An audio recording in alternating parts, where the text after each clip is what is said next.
Hello everyone.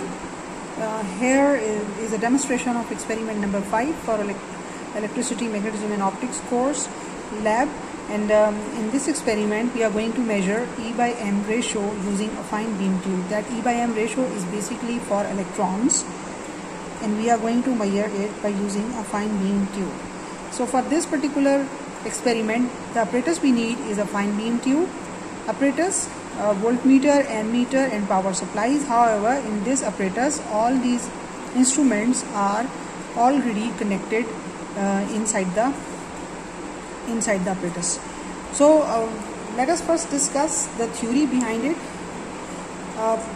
We can measure the charge to mass ratio of an electron by subjecting an electron or by accelerating an electron with an external magnetic field around its motion or in the space where an external magnetic field is established. So when an electron which is already accelerated using an external electric field or a power supply or a voltage enters in an external magnetic field at right angle, as you can see over here.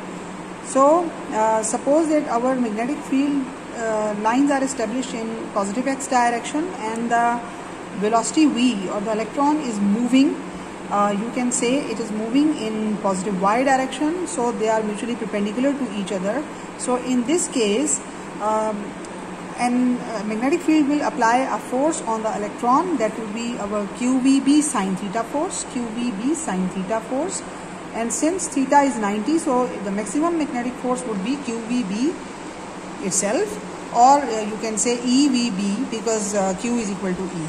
So this force will act to rotate or to gyrate the electron in a circular path inside the external magnetic field. So you can see that this would be the path of the electron. So by using this fundamental electromagnetic phenomena, we will calculate the charge to mass ratio of the electrons. So if we come to the quantitative analysis or the mathematical expression for the same, we will consider its motion in an external magnetic field, and here since particle is in circular motion, it means that the centripetal force is supplied by the magnetic force. So by equating the two forces here, we can have our equation 1, that is EVB is equal to mv square over r, where v is the velocity of the electrons, mass is represented by m, and b is the external magnetic field. Similarly, r is the radius of the circle.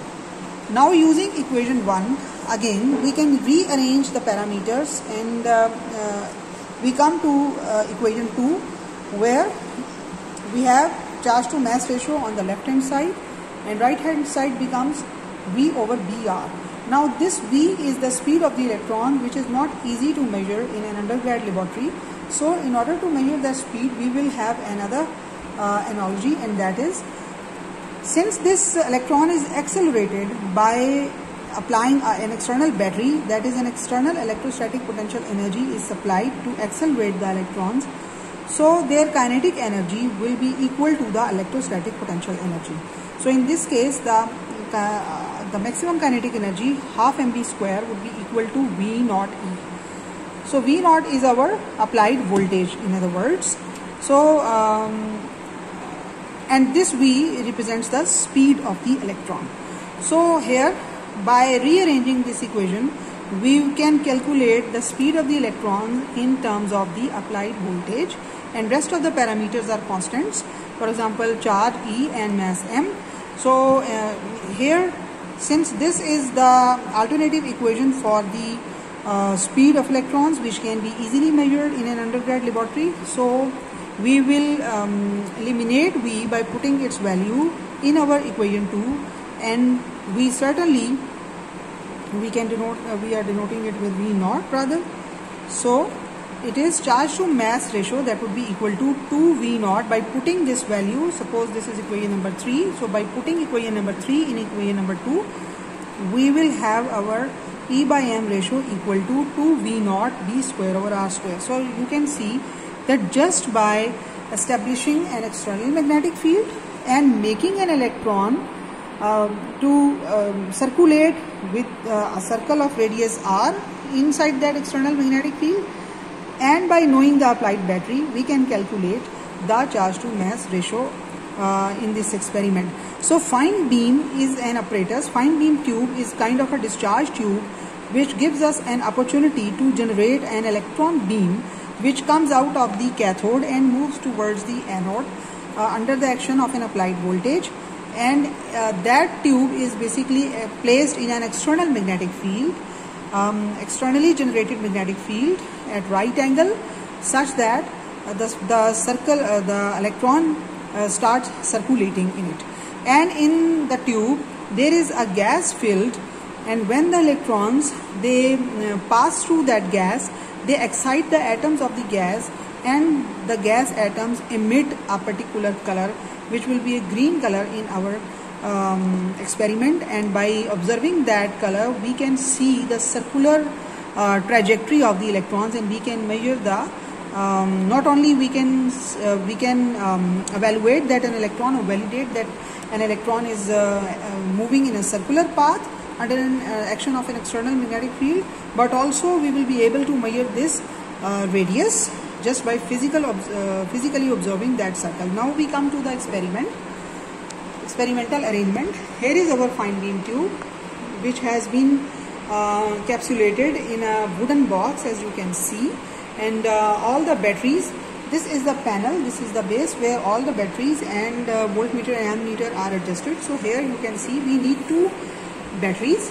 One is to operate the external electromagnet, which is basically generated by a pair of circular coils which is known as Helmholtz coils, and these Helmholtz coils are kind of solenoid like arrangement to generate an external magnetic field which will be act as an electromagnet. So we can control the current in these coils, and by controlling the current we can change the amount of magnetic field generated, which is generated in this space in which this fine beam tube is placed.